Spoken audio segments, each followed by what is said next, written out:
দর্শক এই মুহূর্তে বরিশাল থেকে যুক্ত হচ্ছেন সহকর্মী পারভেজ রাসেল। পারভেজ পারভেজ বরিশাল বিশ্ববিদ্যালয়ের উপাচার্যের পদত্যাগের পর শিক্ষার্থীরা কি বলছেন, কি জানতে পারছেন জানাবেন আমাদের।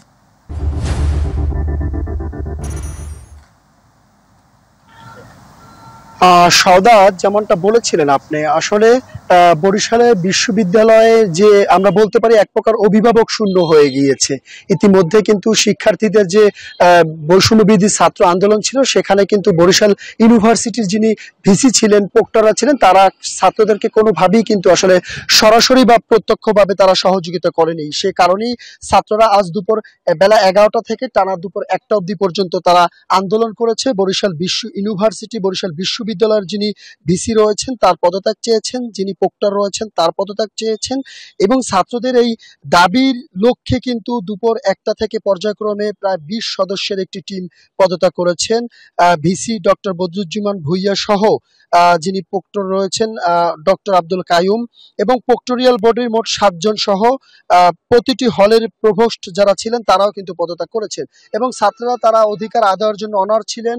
তা আপনি দেখতে পাচ্ছেন যে শিক্ষার্থীরা এখনো রয়েছেন ইউনিভার্সিটিতে, তারা আস্তে আস্তে চলে যাচ্ছেন। তবে এই টানা আসলে অভিভাবকহীন হয়ে পড়ায় কিন্তু অনেকটা সমস্যাও রয়েছে।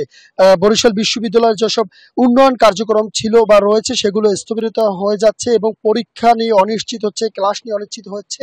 আমি একটু কথা বলতে চাই, এখানে একজন রয়েছেন যিনি আসলে ছাত্রদের বৈষম্যবিরোধী ছাত্রদের দীর্ঘদিনের আন্দোলনে সরাসরি রাজপথে ছিলেন, এবং তিনি সরাসরি শিক্ষার্থীর অধিকার নিয়ে কথা বলেছেন। সুজয় শুভ, আমরা জানতে চাইবো যে আপনারা তো সকাল থেকে আন্দোলন করেছেন, আপনাদের আন্দোলনের প্রেক্ষায় আসলে কি হয়েছে এবং আরো কোনো দাবি আছে কিনা?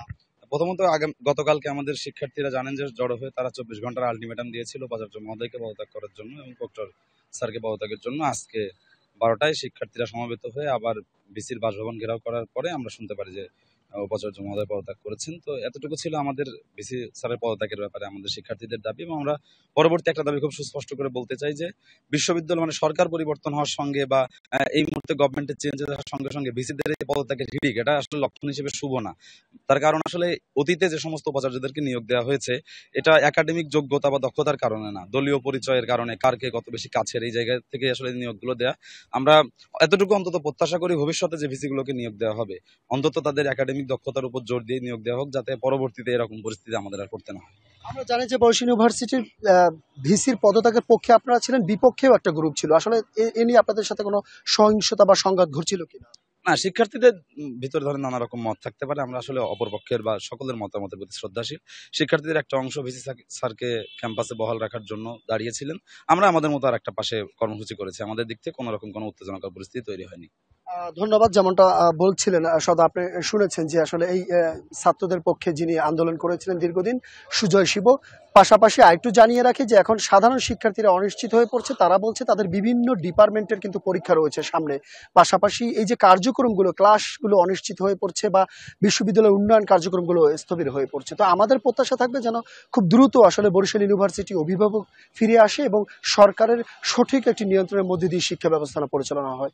তো আপাতত এই রয়েছে বরিশাল থেকে আমার কাছে বরিশাল ইউনিভার্সিটির যতটুকু তথ্য ছিল।